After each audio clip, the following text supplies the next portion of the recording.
ദൈവനാമത്തിന് മഹത്വമുണ്ടായിരിക്കട്ടെ. ക്രൈസ്തവരെ സംബന്ധിച്ചിടത്തോളം നോമ്പുകാലം വളരെ പ്രാധാന്യം അർഹിക്കുന്ന ഒരു കാലഘട്ടമാണ്. പുതിയ തീരുമാനങ്ങളും നിയന്ത്രണങ്ങളുമായി നോമ്പുകാലത്ത് സ്വീകരിക്കുവാൻ നാം ഒരുങ്ങാറുണ്ട്. പ്രാർത്ഥനകളും ഉപവാസവും എടുത്ത് നമ്മുടെ മനസ്സ് ദൈവത്തിങ്കിലേക്ക് തിരിയുമ്പോഴാണ് നോമ്പ് അർത്ഥമുള്ളതായി തീരുന്നത്.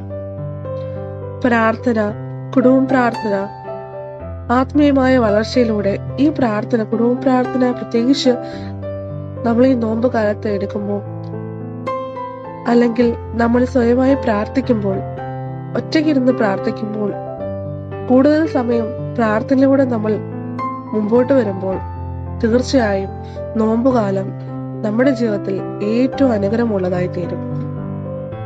അങ്ങനെയുള്ള ചിന്തകളിലൂടെ നമുക്ക് സാധിക്കട്ടെ എന്ന് ദൈവത്തോട് പ്രാർത്ഥിക്കാം. അല്പസമയത്തെ ചിന്തയ്ക്കായി തിരഞ്ഞെടുത്ത വേദഭാഗം വിശുദ്ധ ലൂക്കോസ് എഴുതിയ സുവിശേഷം 17:11 മുതൽ 19 വരെയുള്ള വാക്യങ്ങൾ.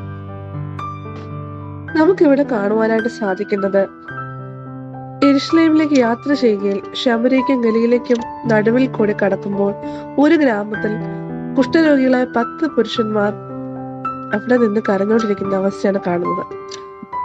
അവർ യേശുവിനോട്, യേശു നായക, ഞങ്ങളോട് കരുണ ഉണ്ടാകണമേ എന്ന് ഉറക്കെ നിലവിളിച്ച് പ്രാർത്ഥിക്കുന്നു. അതിനുശേഷം നമ്മൾ കാണുവാനായിട്ട് സാധിക്കുന്നത്, അവർ ഉച്ചത്തിൽ ദൈവത്തോട് കരഞ്ഞപേക്ഷിച്ചു.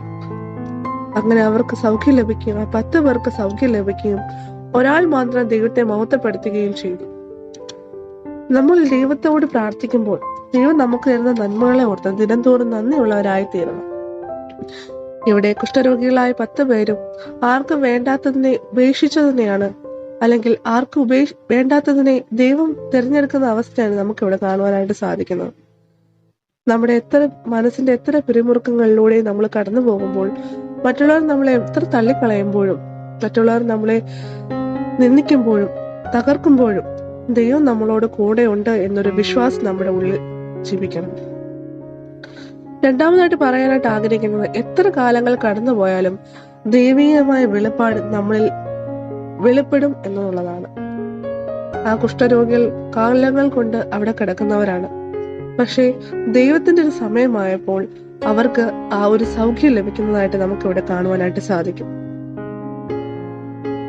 നമ്മുടെ എത്രയൊക്കെ പ്രയാസങ്ങൾ വന്നാലും, എത്രയൊക്കെ ദുഃഖങ്ങൾ നമ്മൾ അനുഭവിക്കുമ്പോഴും നമുക്കൊരു സമയമുണ്ട്. ആ സമയത്തിൽ ദൈവം നമുക്ക് വേണ്ടി വെളിപ്പെട്ട് തരും. അത് നമുക്ക് വിടുവെച്ച് ദൈവം നമുക്ക് നന്മയായി തീരുകയും ചെയ്യും. മൂന്നാമതായിട്ട് പറയാനായിട്ട് ആഗ്രഹിക്കുന്നത്, നമ്മൾ നന്ദിയുള്ളവരായിട്ട് തീരണം. നന്ദി എന്ന് പറയുമ്പോൾ ആ 10 കുഷ്ഠരോഗികൾ ഒരാൾ മാത്രമാണ് ദൈവത്തെ നന്ദി അർപ്പിച്ചത്.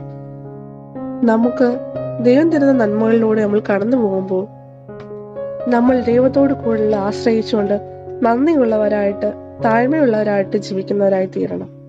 ഞാൻ 3 കാര്യങ്ങളാണ് നിങ്ങളുടെ മുമ്പിൽ പറയാനായിട്ട് ആഗ്രഹിച്ചത്. ആർക്കും വേണ്ടാത്തതിനെ അല്ലെങ്കിൽ ഉപേക്ഷിച്ചതിനെ ദൈവം തിരഞ്ഞെടുക്കുന്നു. നമ്മൾ എത്ര കാലങ്ങൾ കടന്നു പോയാലും ദൈവികമായ സാന്നിധ്യം നമ്മളിൽ വെളിപ്പെട്ട് വരും. മൂന്നാമതായിട്ട് പറയാൻ ആഗ്രഹിച്ചത്, നമ്മൾ ഓരോരുത്തരും നന്ദിയുള്ളവരായി ജീവിക്കണം. ഇങ്ങനെയുള്ള 3 കാര്യങ്ങളിലൂടെ നമ്മുടെ ജീവിതം ക്രമീകരിക്കുവാൻ ദൈവം തമ്പുരാൻ നിങ്ങളെ ഓരോരുത്തരെയും സഹായിക്കട്ടെ.